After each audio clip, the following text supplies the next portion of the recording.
नारायण प्रियमनंगमदापहारं वाराणसीपुरपतिं भज विश्वनाथं वाराणसीपुरपतिं भज विश्वनाथं। हमेशा स्वागतम। अभी गत पाठ में हम लोगों ने तुल्यास्य प्रयत्नम सवर्णम सूत्र के विषय में विचार किया था। तुल्यास्य प्रयत्नम सवर्णम सूत्र जो है सवर्ण संज्ञा विधायक है, सवर्ण संज्ञा है और तुल्यास्य प्रयत्नम की संज्ञा है। तुल्य शब्द का अर्थ समान है और आस्य शब्द का अर्थ बताया था तालवारी स्थान, क्योंकि आस्य शब्द की व्युत्पत्ति वहां की गई है आस्ये भवम आस्यम, अर्थात मुख के अंदर होने वाले। तो मुख के अंदर होने वाले क्या? उच्चारण स्थान, क्योंकि वर्णों के उत्पत्ति विषयक प्रयोजन चल रहा है, उनकी उपयोगी चीज चाहिए हमें। अतः मुख के अंदर अन्य अन्य चीजों के होने पर भी उनको यहाँ ग्रहण नहीं करना है, केवल तदुपयोगी जो उच्चारण स्थान है उन्हीं को यहाँ पे आस्य पद से लेना है, इसलिए कहा तालवादी स्थानम। और प्रयत्न कहा, प्रयत्न शब्द का अर्थ किया था प्रकृष्टो यत्न प्रयत्न, अर्थात आभ्यंतर प्रयत्न। यद्यपि कल किसी ने प्रश्न भी किया था यत्न और प्रयत्न में अंतर क्या है। सामान्यतः अंतर तो नहीं लगता है, क्योंकि दीक्षित जी ने भी प्रयत्न विधा वहां कहा है, फिर भी उन दोनों में अंतर इतना ही है कि जो आभ्यंतर प्रयत्न है वह वर्णों के उच्चारण से पहले होते हैं और जो बाह्य जो यत्न होता है वह वर्णों के उच्चारण के अनंतर होते हैं। इसलिए उसमें प्रकृष्टता यही है, प्रकर्षता यही है, वर्णों के उत्पत्ति के पूर्व में होने वाला जो व्यापार, उसी को बोलते हैं आभ्यंतर प्रयत्न। अब तुल्य अर्थ का, तुल्य माने समान कही दिया है। अब समानता एक से अधिक में होती है, इसलिए अर्थ किया था जिन दो वर्णों के तालवादी स्थान और आभ्यंतर प्रयत्न समान होते हैं उनकी परस्पर में सवर्ण संज्ञा होती है।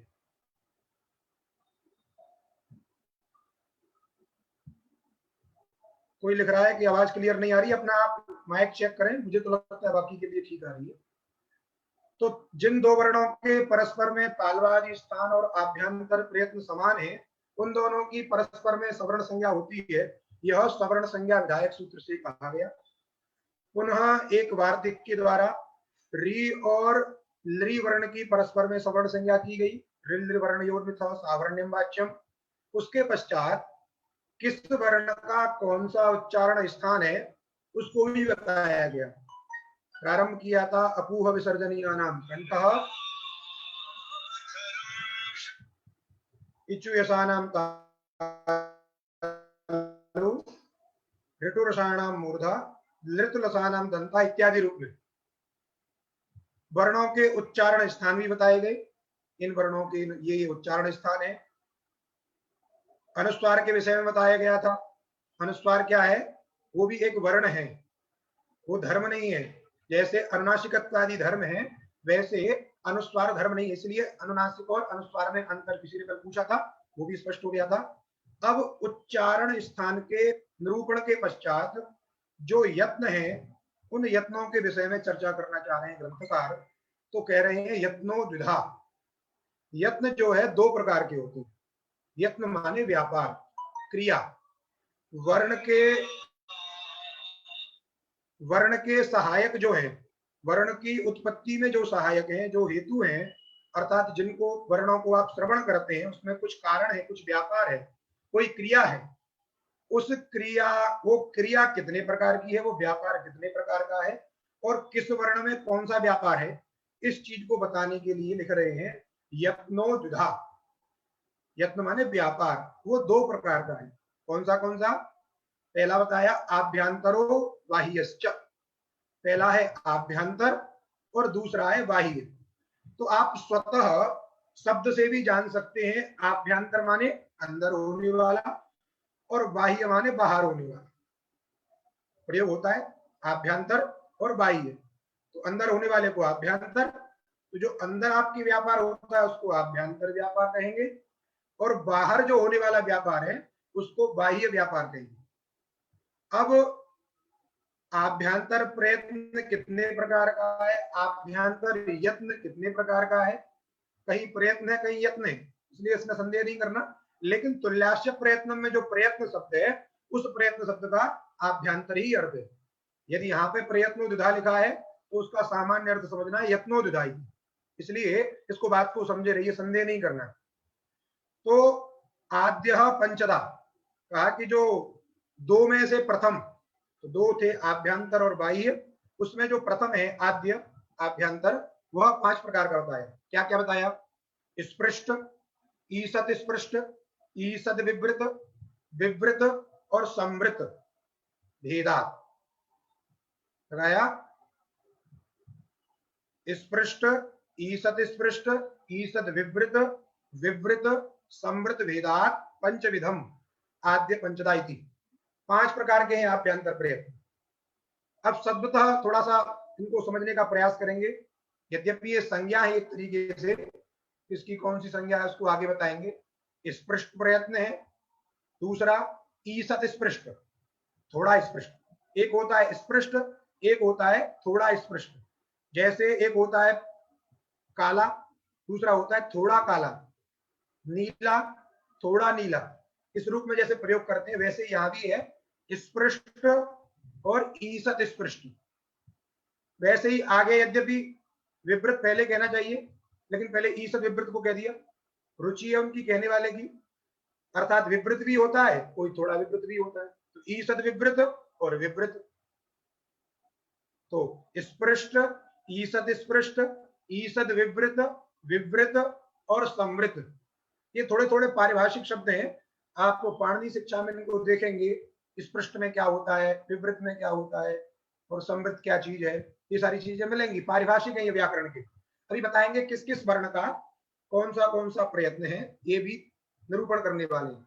उन्होंने कहा, बता रहे हैं स्पृष्टम प्रयत्नम, स्पृष्ट जो प्रयत्न है स्पर्शानाम, स्पर्शानाम माने स्पर्श संज्ञक वर्णानाम, स्पर्श संज्ञक वर्णानाम स्पृष्ट प्रयत्न। जिन वर्णों की स्पर्श संज्ञा होती है उनका स्पृष्ट प्रयत्न होता है। स्पृष्ट प्रयत्न का तात्पर्य अर्थात जिनकी स्पर्श संज्ञा होगी, जिन वर्णों की स्पर्श संज्ञा होगी उनका स्पृष्ट प्रयत्न होगा। अब किन वर्णों की स्पर्श संज्ञा होगी उसको ग्रंथकार आगे बताएंगे, कादयो मावसानाः स्पर्शा इत्यादि। तो सामान्य पहले समझे, स्पृष्ट प्रयत्न किनका होता है? जिनकी स्पर्श संज्ञा होती है। तो स्पृष्ट प्रयत्न स्पर्शानाम अर्थात स्पर्श संज्ञक वर्णानाम स्पृष्ट प्रयत्न। दूसरा अंतस्थानाम ईसत स्पृष्टम प्रयत्न, अंतस्थ संज्ञक वर्ण भी होते हैं। किस किस वर्ण की अंतस्थ संज्ञा होगी आगे बताएंगे, यणो अंतस्था से। तो अंतस्थ संज्ञक वर्णों का ईसत स्पृष्ट प्रयत्न होता है, इसलिए कहा ईसत स्पृष्टम अंतस्थानाम। अंतस्थानाम माने अंतस्थ संज्ञक वर्णानाम। पुनः ईसद विवृतम ऊष्मणाम, ऊष्म संज्ञक वर्णानाम। ऊष्मणाम का तात्पर्य है ऊष्म संज्ञक वर्णानाम ईसद विवृत प्रयत्न। ऊष्म संज्ञक जो वर्ण है उनका ईसद विवृत प्रयत्न है। पुनः विवृतम स्वराणाम, स्वर जो है जिनको आप अच कहते हो, अचस्वरा, उनका जो है विवृत प्रयत्न है। तो 4 प्रयत्न बताए, स्पृष्ट, ईसद स्पृष्ट, ईसद विवृत और विवृत। इन्हीं में सभी वर्ण आ गए प्राय। अब जो बचे देखिएगा कौन से बचे। एक पंचम जो प्रयत्न है संवृत, ये थोड़ा विचित्र प्रकार का प्रयत्न है, केवल शास्त्रीय उपयोग इसका है, इसका लोक में कोई प्रयोग नहीं है, शास्त्रीय केवल प्रयोग है। शास्त्र में जब हम कोई क्रिया करते हैं तब इस प्रयत्न की आवश्यकता होती है। अर्थात जितने भी अच हैं, पहले तो समझ लीजिए संवृत प्रयत्न किसका होता है। इन्होंने लिखा ह्रस्वस्यावर्णस्य प्रयोगे संवृतम प्रक्रिया दशायाम तो विवृतमेव। इस बात को समझे, ह्रस्वस्य अवर्णस्य, ह्रस्व जो आकार है और उस ह्रस्व आकार का समृत प्रयत्न होता है। ह्रस्वस्य वर्णस्य प्रयोगे समृतम, समृत जो प्रयत्न है वो कब होता है? प्रयोगे, प्रयोगो नाम उच्चारणम, प्रयोगो नाम उच्चारणम, उच्चारण करते समय उसका समृत प्रयत्न है। प्रक्रिया दशायाम तो विवृतमेव, प्रक्रिया इत्युक्ते शास्त्र प्रक्रिया दशायाम, शास्त्र प्रवृत्ति वेलायाम, जब शास्त्र अर्थात सूत्र, शास्त्र माने सूत्र, जब सूत्र की प्रवृत्ति होती है तो वही जो आकार है जिसको आप समृत बोल रहे थे वह विवृत हो जाता है। इसको ऐसे समझें, जैसे प्रयोग के माध्यम से समझें।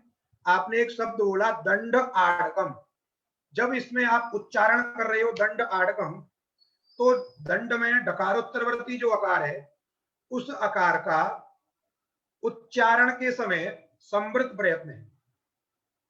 अगर आप इन दोनों को पृथक पृथक उच्चारण कर रहे हैं, दंड आड़कम इस रूप में कर रहे हैं, संधि विवक्षित नहीं है आपको, उस दशा में, उस उच्चारण दशा में इस ह्रस्व आकार का समृत प्रयत्न होता है। तो यही आपकी यदि इच्छा हो जाए, अत्र सवर्ण दीर्घेन भाव्यम, यहां सवर्ण दीर्घ होना चाहिए, तो जैसे ही सवर्ण दीर्घ करने चलोगे तो उसका अर्थ होगा अक से सवर्णी अच परे रहते, अक से सवर्णी अच। अब जब आप उच्चारण कर रहे थे तो हमने बताया कि डकार उत्तरवर्ती जो आकार है उसका समृत प्रयत्न है, उधर जो आड़गम का आकार है उसका विवृत प्रयत्न है। अब उनके यदि विभिन्न प्रयत्न हो गए तो अक से सवर्णी अच नहीं मिलेगा, तो सवर्ण दीर्घ नहीं हो पाएगा।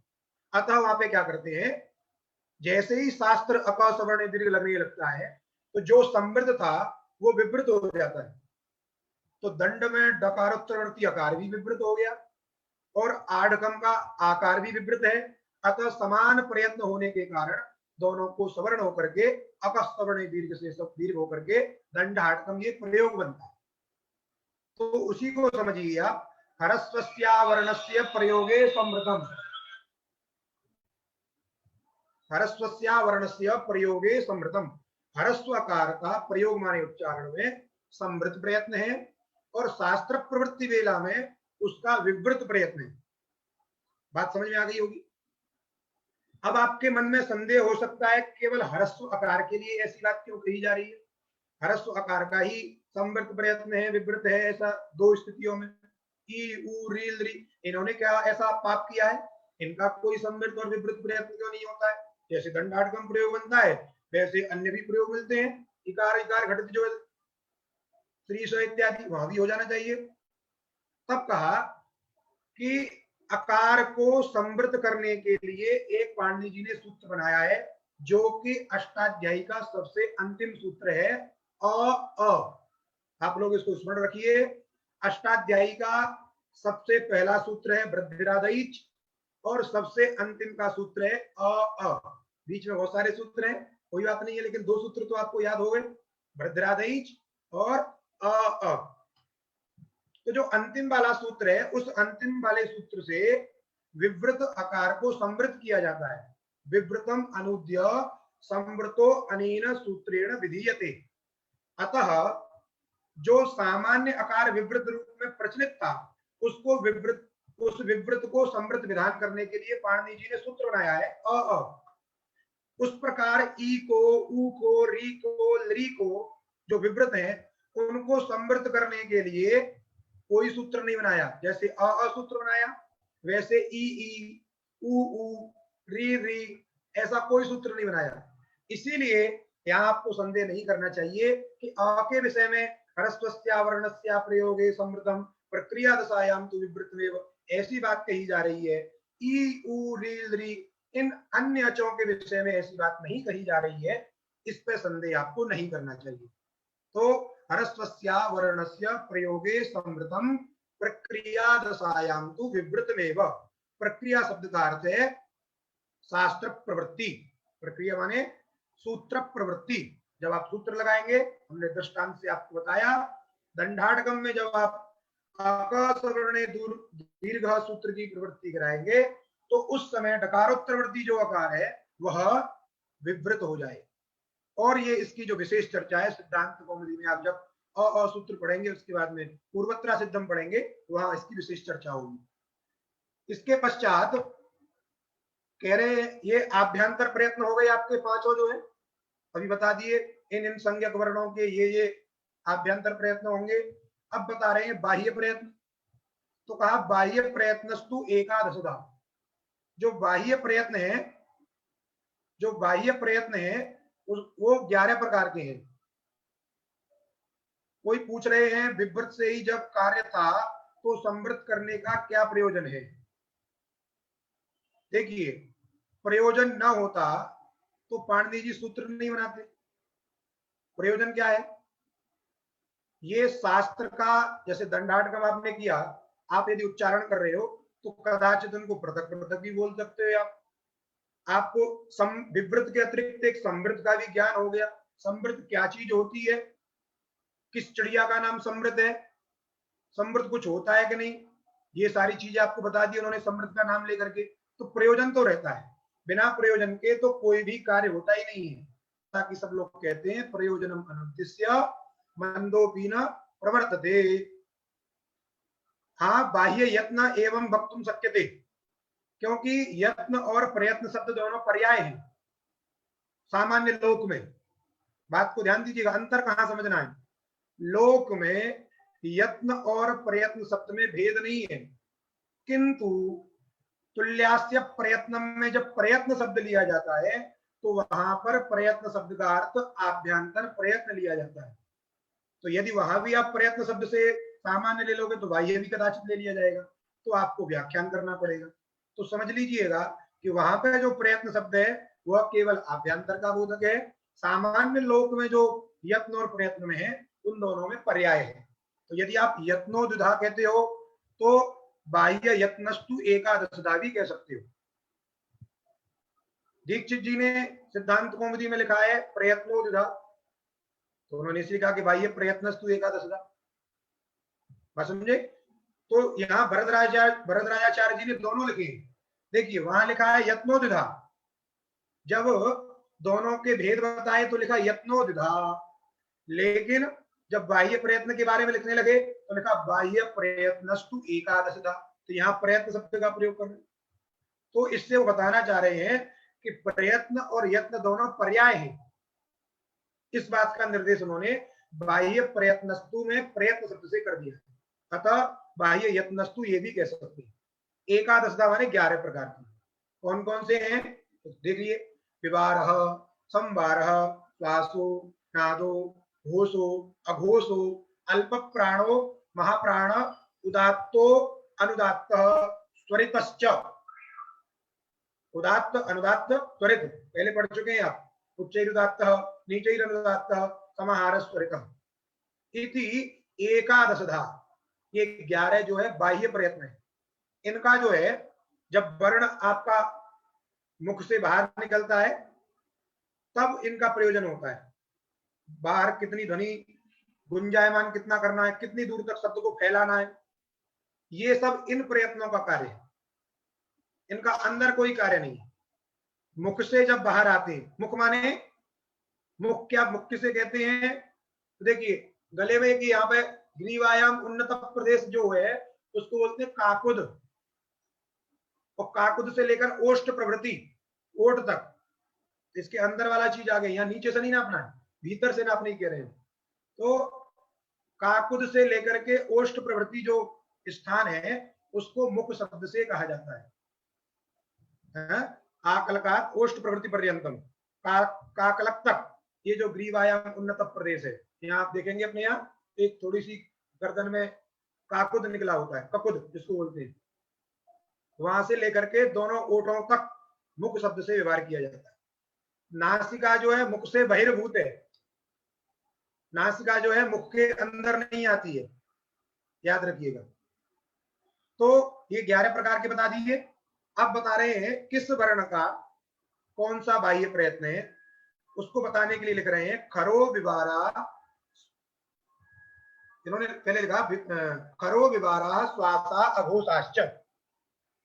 खर प्रत्याहार में आने वाले जो वर्ण है, खर माने खकारादि रेफांत समुदाय तत्तद घटक वर्णाः ख फ छ ठ थ च ट त क प है स स कितने सस्तर है ना रेफ, तो कितने वर्ण आए इसमें?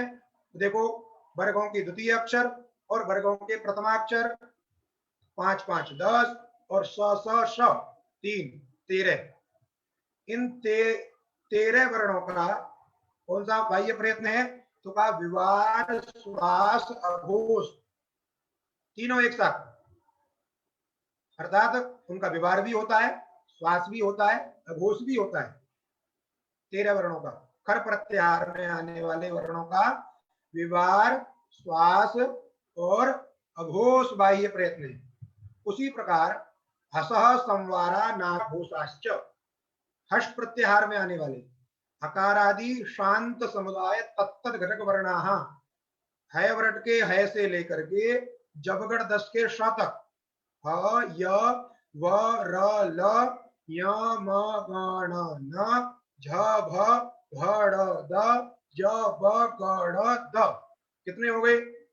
तो हयादि 5 हैं, ह य व र ल 5, फिर वर्गों के पंचम अक्षर, वर्गों के चतुर्थ अक्षर और वर्गों के तृतीय अक्षर 5 तिया 15 5 20 वर्णों का बाह्य प्रयत्न क्या है? संवार नाद घोष। इनका जो है संवार नाद घोष बाह्य प्रयत्न है। तो देखिए 3 और 3 6 बाह्य प्रयत्न हो गए, तो 11 में से 6 चले गए तो बचे 5, तो पांचों को भी बता रहे क्या क्या है। फिर आया था अल्प प्राण महाप्राण, विवार संवार श्वास नाद घोष अघोष अल्प प्राण महाप्राण। तो अल्प प्राण किनका होता है?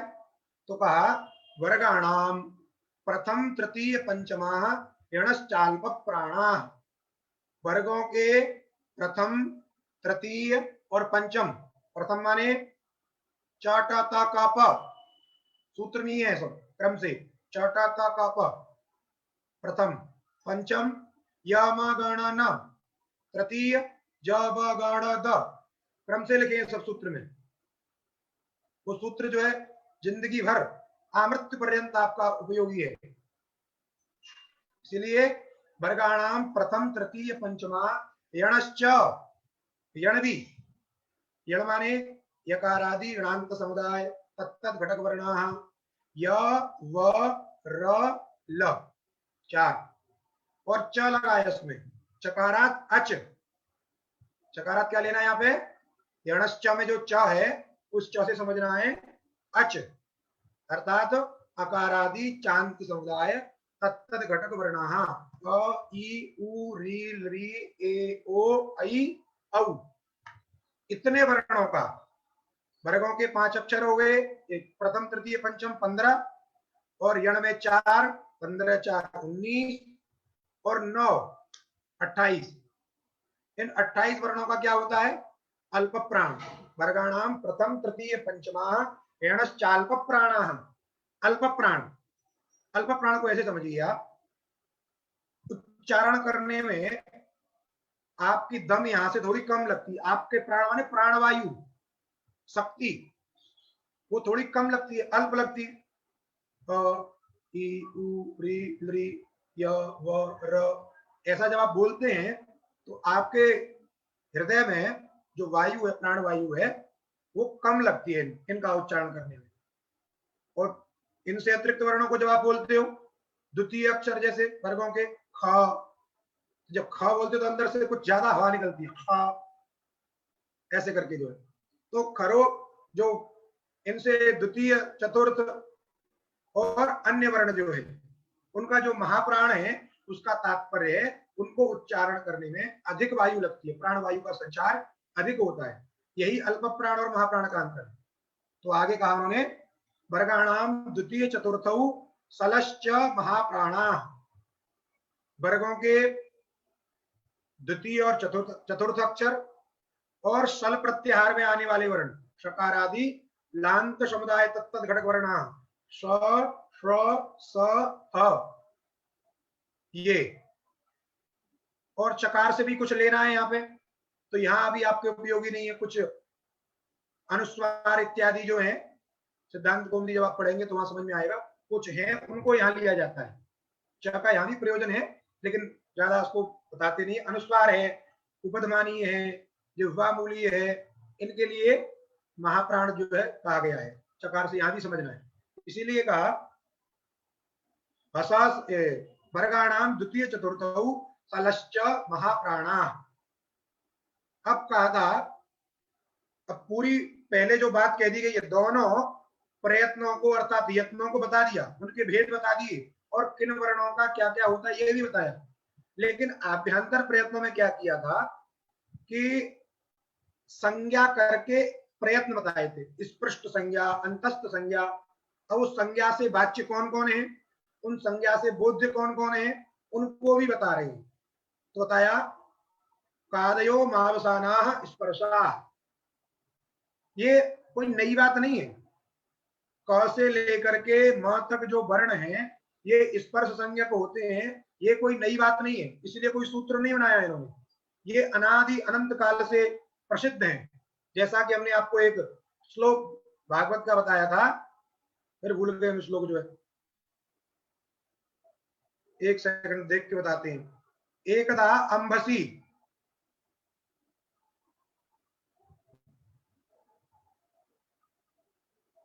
हमने लिखा था, गूगल क्लासरूम यदि आपके पास में होगा तो वहां आप देखिएगा। सचिंतयन् द्वयक्षरमेकदाम्बसी उपासृणोद्विर्गदितं वचो विभु स्पर्शेषु यत् षोडशविंशमेकं निष्कंचनानां नृपयद्धनं विदु। बता रहे हैं व्यास जी महाराज, कहलवा रहे हैं जो है, जब परीक्षित जी को कथा सुना रहे हैं सुखदेव जी, तो कह रहे हैं, हे नृप, हे राजन, एकदा माने एक समय, अंबसी माने आकाश में, स्थिति क्या थी, ब्रह्मा जी चिंता कर रहे थे कि सृष्टि कैसे होगी, चारों तरफ जल ही जल दिखाई दे रहा है। भगवान विष्णु के नाभि कमल से निकले, बाहर देखा कि चारों तरफ जल जल ही जल है, क्या करना है कुछ समझ में नहीं आ रहा है, किंग कर्तव्य विमूढ़ हो गए, पुनः लौट के उसी में चले गए, घूमते रहे, अनेक ब्रह्मांड घूमते रहे, लेकिन फिर भी समझ में नहीं आया करना क्या है। तो ऐसी चिंता में पड़ गए। तो सचिंतयन, स माने ब्रह्म, चिंतयन जो ब्रह्मा जी थे वो चिंता कर रहे थे। क्या चिंता कर रहे थे, क्या करना है, किंग कर्तव्यम। जब चिंता कर रहे थे उसी समय सचिंतयन एकदा, एकदा स ब्रह्मा चिंतयन अंबसी माने आकाशे, उपासृणोत सुना, क्या सुना, दुर्गदितम वचः, दुर्गदितम माने दुरुक्तम, दो बार उच्चरित वाणी को सुना। दुर्गदितम वचः उपासृणो, दो बार उच्चरित वाणी को सुना।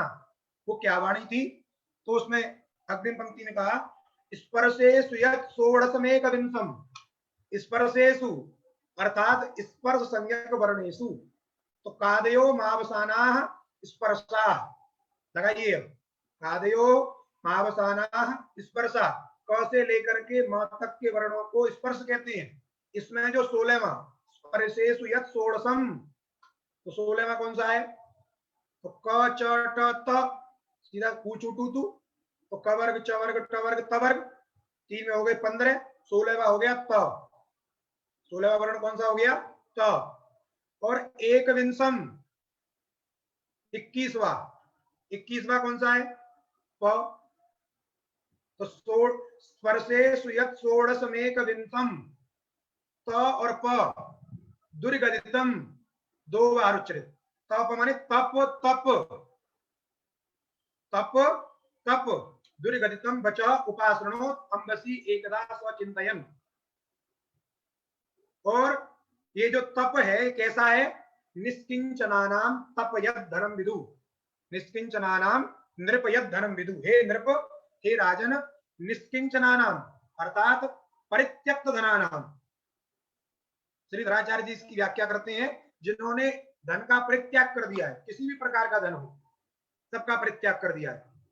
क्योंकि जो तपस्या करने वाले व्यक्ति होते हैं, जो भगवान की शरण में चले गए जो व्यक्ति होते हैं, वो लौकिक धन की इच्छा नहीं रखते हैं, वो सबका त्याग कर देते हैं। इसलिए निष्किंचना नाम माने धन परित्यक्ता नाम, यद धनम वही उनका धन है। ये नोट, सोना, चांदी, कपड़े ये उनका धन नहीं है। उनकी जो तपश्चर्या है, उनका जो ध्यान है, समाधि है, वही उनका धन है। तो यद धनम निष्किंचना नाम तप तप इति रूपम दुर्गतितम बचा उपासनो। तो आप ध्यान दीजिए, कब से स्पर्श संज्ञा चली आ रही है।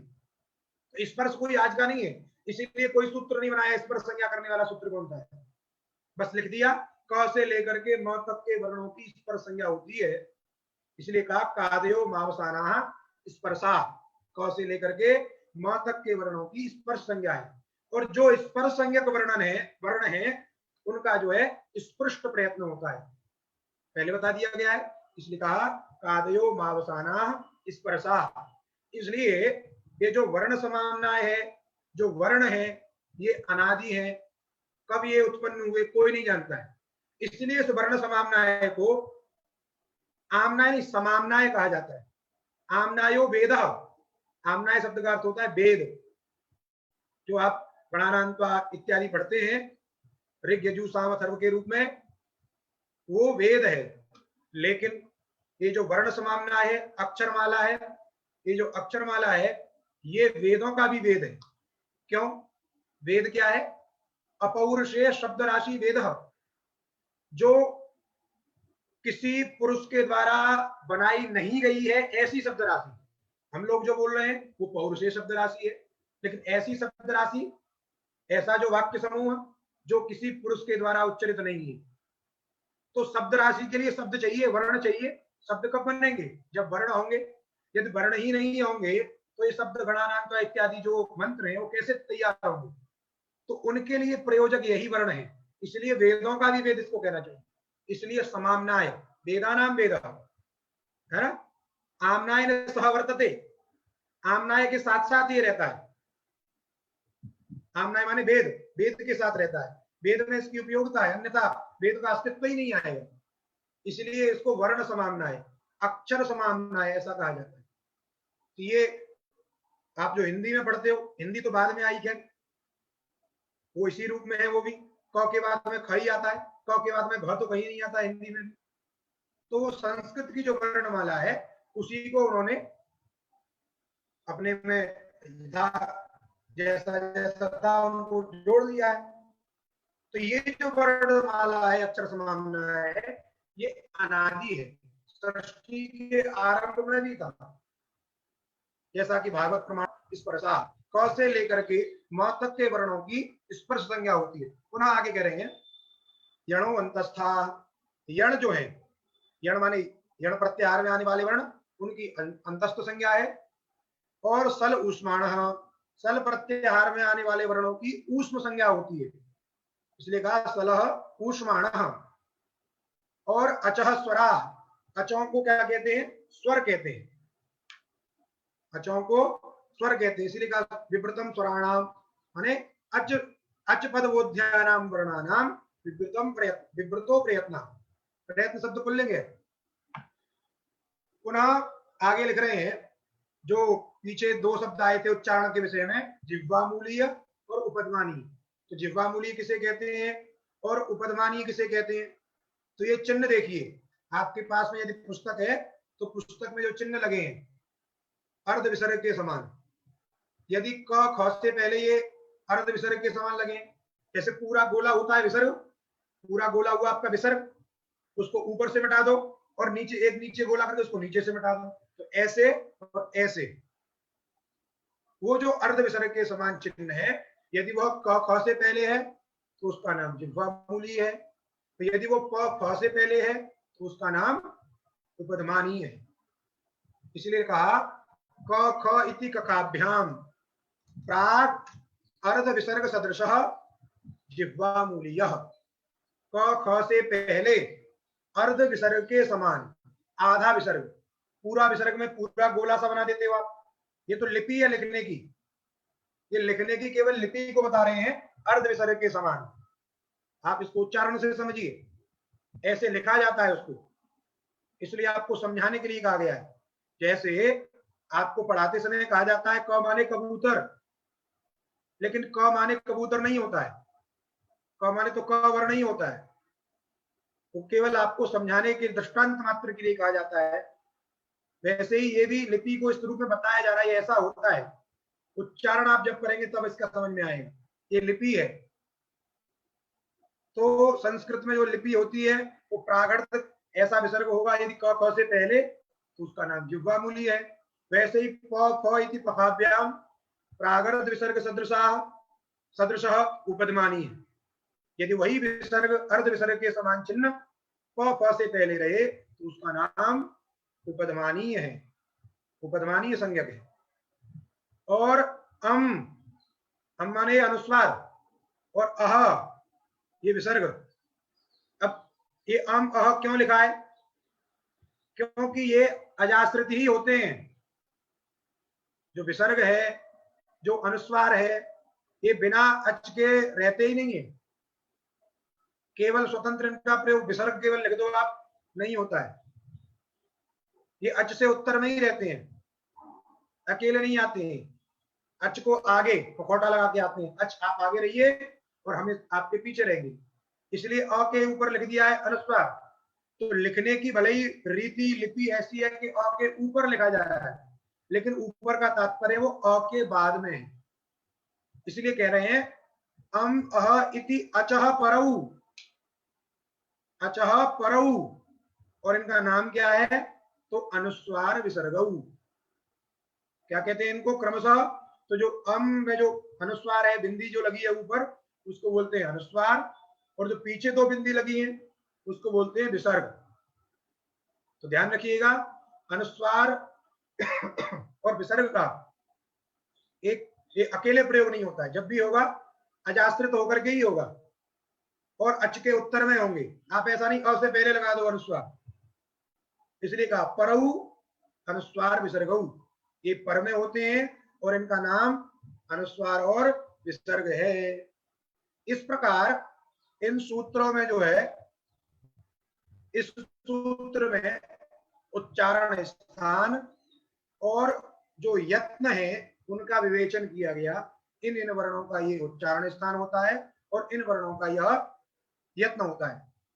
यद्यपि पाणिनीय व्याकरण शास्त्र में कितने वर्ण हैं आप जानते होंगे, हमने गूगल क्लास में आपको भेजा था एक पीडीएफ, एक क्या बोलते हैं उसको, लिखा था।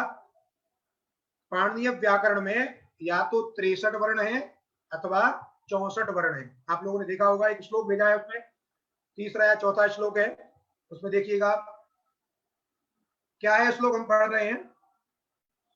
त्रिषष्टिश चतुष्षष्टिर्वा वर्णा संभुमते मता प्राकृते संस्कृते चापि स्वयं प्रोक्ता स्वयं भुवा। कौन कौन से हैं वो? स्वरा विंशतिरेकश्च स्पर्शानां पंचविंशति यादयश्च स्मृता यष्टौ चत्वारश्च यमा स्मृता अनुस्वारो विसर्गश्च कपौ चापि पराश्रितौ दुष्पृष्टश्चेति विज्ञेय लृकारः प्लुत एव च। इस प्रकार इस श्लोक में 63 अथवा 64 वर्ण बताए गए। 63 अथवा 64 वर्ण है। कैसे हैं? अब गिनती करना है तो आप करिए, ध्यान दीजिए। वो श्लोक यदि आपके सामने हो तो उसको भी रखिए। तो देखिए पहला वाक्य है स्वरा एक विंशति, स्वरा विंशतिरेकश्च, एक विंशति स्वर होते हैं। एक विंशति स्वर कैसे होते हैं आप समझ गए होंगे। कैसे? अ कितने प्रकार का है? 3 प्रकार का, ह्रस्व दीर्घ प्लुत। अब आप 18 प्रकार मत जोड़िए, नहीं तो तमाम हो जाएंगे खुद।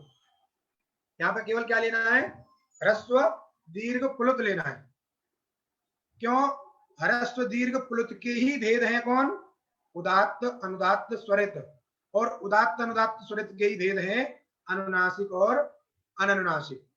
जब मुख्य ले लिया जाता है तो अमुख्यों को लेने की आवश्यकता नहीं है। सर्वे पदा हस्तपदे निमग्ना। सबसे बड़ा पांव किसका होता है? बोले हाथी का पांव होता है, और हाथी के पांव से बड़ा किसी का पांव नहीं होता। जैसे आपसे कहा जाए कि आप वृक्ष के पत्तों को हिलाइए, तो आप क्या करेंगे?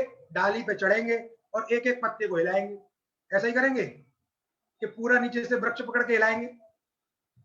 तो मूल चीज को पकड़ लिया जाता है। तो इनका मूल क्या है? ह्रस्व दीर्घ प्लुत। इसलिए अब जिसमें ह्रस्व दीर्घ प्लुत है तो अ में ह्रस्व दीर्घ प्लुत तो होते हैं, वैसे ही ई में भी होते हैं। तो अ के 3 भेद, ई के 3 भेद और उ के भी 3 भेद। क्यों? अ ई उ री एसाम वर्णानाम प्रत्येकम अष्टादश। तो जिनके अष्टादश अष्टादश के 3 लेना है ह्रस्व दीर्घ प्लुत। तो अ के 3, ई के 3, उ के 3, री के 3 और लरी। लरी जो वर्ण है अच, वो अभी एक लेना है। यद्यपि लरी वर्ण से द्वादश तस्य दीर्घा भावा, दीर्घ नहीं होता है, लेकिन ह्रस्व और प्लुत होते हैं। अंतिम में प्लुत एव च, वो अलग क्यों लिखा गया है उसमें व्याख्यान है, क्योंकि लरी प्लुत जो है दूसरे रूप का होता है, इसलिए उसको अलग किया गया। तो यहाँ पे लरी का एक भेद लेना है। तो अ ई उ री के 3 भेद और लरी का एक भेद। ध्यान दीजिएगा, एक विंशति कैसे करना है। और ओ और औ, ओ और औ और ए और आई, बात समझे कि नहीं? तो देखिए ए भी 2 प्रकार की है, ओ भी 2 प्रकार का है, आई भी 2 प्रकार की है और औ भी 2 प्रकार का है, क्योंकि इनके द्वादश द्वादश भेद है। इनमें ह्रस्व नहीं होता है तो दीर्घ और प्लुत भेद होते हैं, इसलिए इनके 2 हो गए। ए के 2, आई के 2, ओ के 2, औ के 2। गिनते जाइएगा। इस प्रकार मिलकर के कितने हो गए? एक विंशति। ध्यान दीजिए, अ के 3, ई के 3, उ के 3 और री के 3 कितने हो गए? 12। 4 तिया 12। और री का 1 13, ए के 2 15, आई के 2 17, ओ के 2 19 और औ के 2 21। तो स्वरा विंशति रेकश्च, ये कितने हो गए? एक विंशति स्वर। फिर आगे क्या था? स्पर्शानाम पंचविंशति, ये तो हमने आपको भी बताया तुरंत। क वर्ग, क पूचू टू तू पूज, जितने हैं 5 वर्ग, ये स्पर्श संज्ञक हैं। तो 25 है, एक वर्ग में 5 है तो 25 हो गए। तो 21 वो हो गए और 25 ये हो गए। 21 25 कितने हुए? अब हमें कहा आपकी आवाज थोड़ी आ रही है, तो अपने मन में रखिए आप 21 25 लिख के रखिए कितने हो गए, बाद में अंतिम में पूरा जोड़ेंगे। उसके बाद में था यादयश्च स्मृता यष्टौ। यादी जो है 8। यादी कौन कौन से लेने हमको यहाँ पे?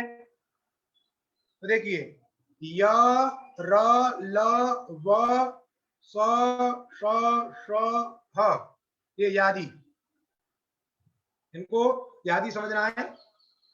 हाँ, किसी ने लिखा 40, हाँ तो गिनती रखिए 40। कोई कह रहा 36, 25 और 21 36 कैसे होंगे भाई?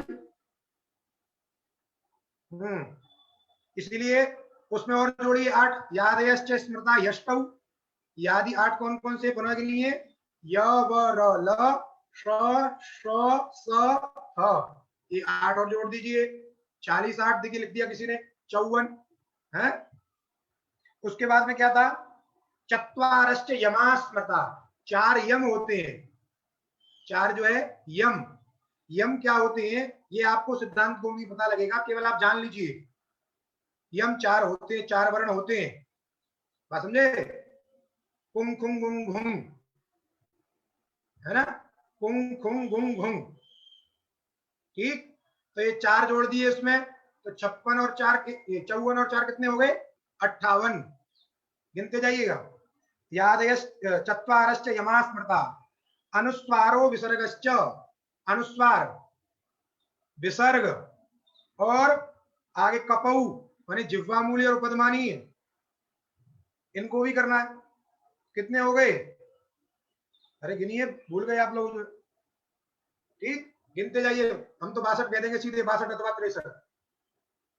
तो फिर उसके बाद में गिनिए, दुष्पृष्ट चेत विज्ञेय, एक होता है दुष्पृष्ट, दुष्पृष्ट लिकार होता है। क्या होता है वो लिकार? उसको बोलते हैं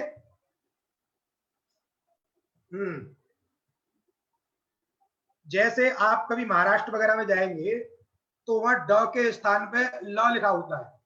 वेद में भी आप देखेंगे, जैसे ईले, ईले बोलते हैं इसको, ईडे जैसे लिखा था, अग्निनीले पुरोहितम यज्ञस्य देवृत्विजम होतारम रत्नधातमम। ऋग्वेद का जो पहला मंत्र है उसमें लिखा ईले माने ईडे। ईड स्तुतौ का जो रूप बनता है ईडे, अहम ईडे है, उसी को ईले कहा जाता है। तो ड के स्थान पे जो लकार लिखा जाता है उसको बोलते हैं दुष्पृष्ठ। तो समझे, दुष्पृष्ठ विज्ञेय लकारः, दुष्पृष्ठ विज्ञेय डकार स्थानिकः यह लकारः, डकार स्थानिकः यह लकारः सह दुष्पृष्ठ पदवाच्य, उसका ये संज्ञा है, विशेष संज्ञा। और एक और कहा लृकारः प्लुत एव च, लरी प्लुत लरी भी ली जाती है। इस प्रकार जब प्लुत ली को ले लोगे आप तो 64 हो जाएंगे, और प्लुत ली को हटा दोगे तो कितने हो जाएंगे, 63 हो जाएंगे। वो जो लरी है उसके विषय में अलग व्याख्यान है, उसमें नहीं जाना है आपको, लेकिन इस प्रकार आपने 63 अथवा 64 वर्णों को जाना, या तो 63 वर्ण होते हैं अथवा 64 वर्ण होते हैं। अब पुनः हम आगे चलते हैं, अपने विषय पे आते हैं। अग्रिम सूत्र है आपका, जैसे अभी आपने सवर्ण संज्ञा को समझा, तुल्यास्य प्रयत्नम सवर्णम सूत्र के द्वारा। अब इस सवर्ण का उपयोग क्या है, इन सब, जैसे आप किसी से मित्रता करते हो, आपका कोई सवर्ण ही होता है, तो भले ही आप साथ साथ में रहते हैं, किंतु कोई ना कोई व्यक्ति उसका बोध कराता है कि ये दोनों मित्र हैं। जैसे कोई निमंत्रण देने जा रहा है तो कहा कि भाई उसका मित्र वो भी है, उसको दोगे तो उसको भी निमंत्रण दे देना, वो दोनों की बड़ी गहरी मित्रता है, सवर्ण एक ही है वो, तो स्मरण दिलाने वाला होता है, बोधक होता है।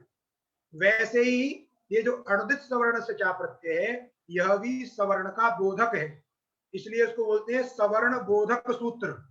इसका नाम है सवर्ण बोधक सूत्र, सवर्ण ग्राहक सूत्र, इसलिए आप इसको ध्यान रखिएगा। अब सूत्र में कितने पद हैं पहले ध्यान दीजिए। तो सूत्र में 5 पद हैं। कौन कौन से हैं, अण, उदित, सवर्णस्य, च और अप्रत्यय। कितने पद हो गए, 5। इसलिए बता रहे हैं, प्रायः लोग पूछते हैं अणुदित सवर्ण से चा प्रत्यय में कितने पद हैं, कि आप याद रखेंगे 5 पद हैं, सब अलग अलग है, कोई समास नहीं है यहाँ पे, बात समझ गए। अण उदित च और अप्रत्यय, अण उदित च अप्रत्यय, और सवर्ण से भी बीच में आया है, बात समझे। अब पहले इसमें अप्रत्यय शब्द को समझिए आप। अप्रत्यय माने तो प्रत्ययम ज्ञानम, प्रत्यय माने ज्ञान, और अप्रत्यय माने जिसका ज्ञान ना हो। उसकी व्याख्या उन्होंने लिखा प्रत्यय शब्द का, प्रतीयते माने विधीयते, ज्ञायते, प्रतीयते माने विधीयते, जब विधान होगा तभी तो ज्ञान होगा।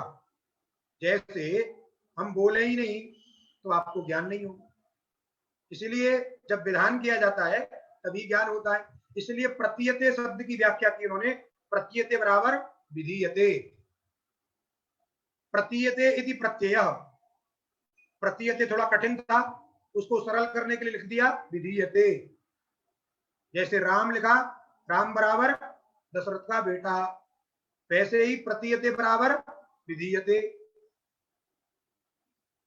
प्रतीयते विधीयते प्रत्यय, जिसका प्रत्यय किया जाता है, जो प्रतीत होता है, जिसका विधान किया जाता है, उसको प्रत्यय कहते हैं।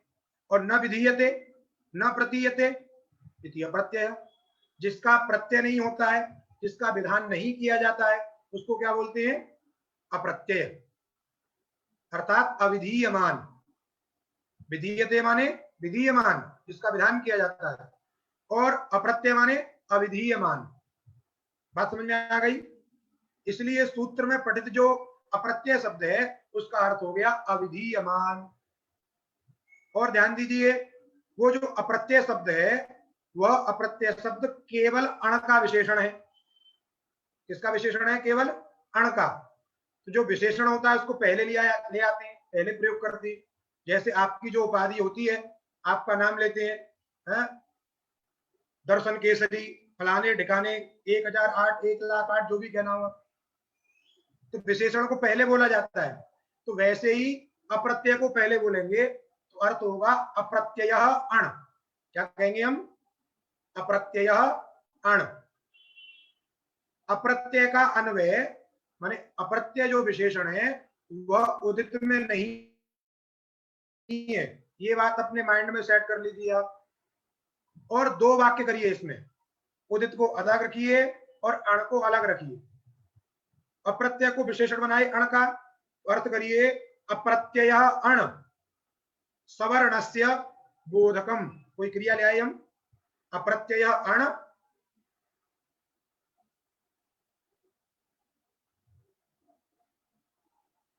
विधीयते प्रतीयते यदि प्रत्यय कहेंगे तो कोई दोष नहीं है, दोनों पर्यायवाची हैं।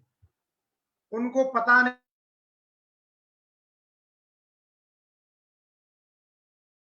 नहीं था कि आप समझ जाओगे कि प्रतीयते और विधीयते एक ही है, इसीलिए उन्होंने ऐसा कहा।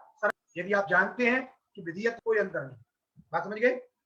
तो दो वाक्य बनाइए, अप्रत्यय अण सवर्णस्य बोधकम। अप्रत्यय अण सवर्णस्य बोधकम। ध्यान दीजिएगा, इसमें जो भी प्रथमांत है वो प्रथमांत संज्ञा है और जो षष्ठ्यंत है वो संज्ञी है, क्योंकि संज्ञा सूत्र है। संज्ञा प्रकरण में पढ़ा है तो संज्ञा सूत्र होगा ही। तो क्या संज्ञा है इसमें? अण और उदित दो प्रथमांत है इसमें। अण भी प्रथमांत है और उदित भी प्रथमांत है। और अप्रत्यय अण का विशेषण है। तो कहने का मतलब क्या हुआ? अप्रत्यय अण और उदित ये हो गए संज्ञा, और संज्ञी कौन है? सवर्णस्य। ध्यान दीजिए, जैसे हलंत्य में आप पढ़ रहे थे, इत जो है संज्ञा है और अंत्यत्व विशिष्ट जो हल है वो संज्ञी है, वैसे यहां भी अप्रत्यय अण और जो उदित है ये संज्ञा है और सवर्ण से क्या है? संज्ञी है। इसीलिए दो वाक्य बनाइए आप, अप्रत्यय अण सवर्णस्य संज्ञा। अप्रत्यय जो अण है अर्थात अविधीयमान जो अण है वह सवर्ण की संज्ञा है, अर्थात सवर्ण का बोधक होता है। अप्रत्यय अण सवर्ण का बोधक होता है। दूसरा वाक्य है उदित सवर्णस्य संज्ञा। उसमें च जोड़ दीजिए क्योंकि वो भी संज्ञा है, इसलिए उदित च सवर्णस्य संज्ञा। इस प्रकार दो वाक्य आप बनाइए, अप्रत्यय अण सवर्णस्य संज्ञा, दूसरा वाक्य उदित च सवर्णस्य संज्ञा माने बोधकम। अविधीयमान अण सवर्ण का बोधक होता है, सवर्ण का ग्राहक होता है, और उदित भी सवर्ण का बोधक होता है। अब इसको कैसे समझें? अविधीयमान विधीयमान। देखिए, जब किसी अण का किसी सूत्र से विधान किया जाता है, जैसे दृष्टांत समझिए, इको यणची सूत्र है, अभी आगे आने वाला है। इक के स्थान पर यण करता है, इक के स्थान पर यण करता है। अब देखिए जो यण है वह यण अण प्रत्याहार के अंतर्गत ही है। अण के अंतर्गत ही यण आता है, क्योंकि अयण के अ से लेकर के लण के अण तक अण प्रत्याहार है, उसी में हैवरेट के य से लेकर के लण के अण तक यण प्रत्याहार है, तो उसका घटक है वो। तो यण भी क्या है? अण है। जैसे हमने बताया, जब कोई बड़ी चीज होती है तो छोटी चीजें उसके अंदर स्वयं आ जाती है। तो जब अण इतना बड़ा बोल दिया तो यण उसके अंदर प्रविष्ट हो गया। इसीलिए इको यणची से जो यण का विधान किया जा रहा है, अर्थात तो अण का विधान किया जा रहा है, यण रूपी अण, यण रूपी अण। जैसे ब्राह्मण रूपी मनुष्य, क्षत्रिय रूपी मनुष्य, वैश्य रूपी मनुष्य, क्योंकि वो भी मनुष्य ही होता है, मनुष्य से अतिरिक्त नहीं है। वैसे विशेष धर्म है, लेकिन ब्राह्मणत्व, क्षत्रियत्व, वैश्यत्व, शूद्रत्व आदि विशेष धर्म है, लेकिन मनुष्य है।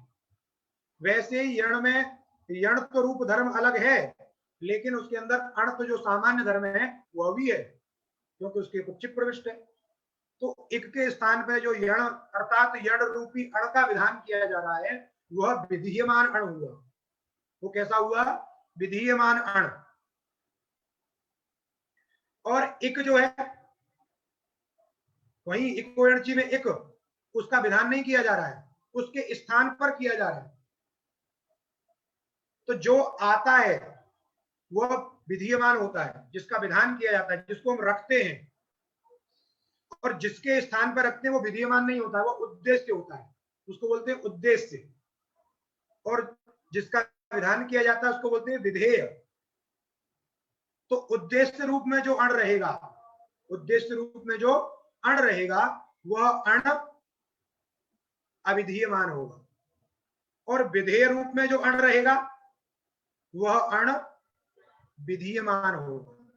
तो उसी इक्विवेलेंटी सूत्र में एक पद बोध्य जो अण है, एक रूपी अण, उद्देश्य में एक के स्थान पर, वह एक के स्थान पर जो है, जो यण है, वो जो अण है वह अविधीयमान है, और यण के रूप में जो अण है वह अण विधीयमान है, क्योंकि विधेय है। अब इसी में समझ लीजिए आप, जब अविधीयमान अण होता है तो सवर्ण का बोधक होता है। तो इकोएनर्जी सूत्र में इक से बोध्य जो अण है, ई उ री री, ये अविधीयमान अण है, अतः अपने सवर्णों के बोधक होते हैं। इसीलिए ई से 18 प्रकार की ई ली जाती है, उ से 18 प्रकार का उ लिया जाता है, री से 18 प्रकार की री ली जाती है, ली से 12 प्रकार की री ली जाती है। इसीलिए दधि अत्र ह्रस्व इकार के स्थान पर भी यण होता है, और सुधी उपास्य में दीर्घ इकार के स्थान पर भी यण होता है, क्योंकि वो ई जो है अविधीयमान अण है, अतः अपने सवर्ण का बोधक है, ग्राहक है, अपने सवर्ण का स्मरण कर लेगा।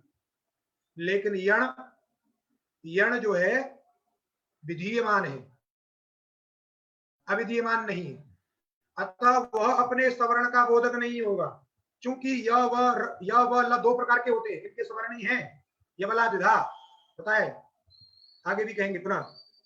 तो वो अपने सवर्ण का बोधक नहीं होते, इसलिए यह से अनुनासिकत्व गुण विशिष्ट यह नहीं लिया जाता है। क्यों? क्योंकि वह विधीयमान है, वैसे ही वह से भी नहीं लिया जाता है। अतः कभी भी यदि अनुनासिकत्व गुण विशिष्ट इकार रहा, सुधी किसी ने बोल दिया, सुधी, अनुनासिकत्व जोड़ दिया उसमें, सुधी, तब भी उस अनुनासिकत्व विशिष्ट इकार के स्थान पर यही यण होगा, अनुनासिकत्व विशिष्ट यह नहीं होता है। उसी को कहते हैं अविधीयमान अण और विधीयमान अण। इन दोनों में अंतर मुझे लगता है आपको समझ में आ गया होगा। आज इस पाठ को यही समाप्त करना है। आज गणेश चतुर्थी है, थोड़ी पूजा भी करनी है। आप लोग हमारे फेसबुक पेज पे देखेंगे, गणेश सहस्त्रार्चन होगा लड्डू से, आप लोग उसके दर्शन करेंगे। और आज हम किसी का कोई प्रश्न नहीं लेंगे, आपको प्रश्न करना है वो आप लिख दीजिए गूगल में, हम वहां जाके देख लेंगे। कल इस पे हम बृहद चर्चा और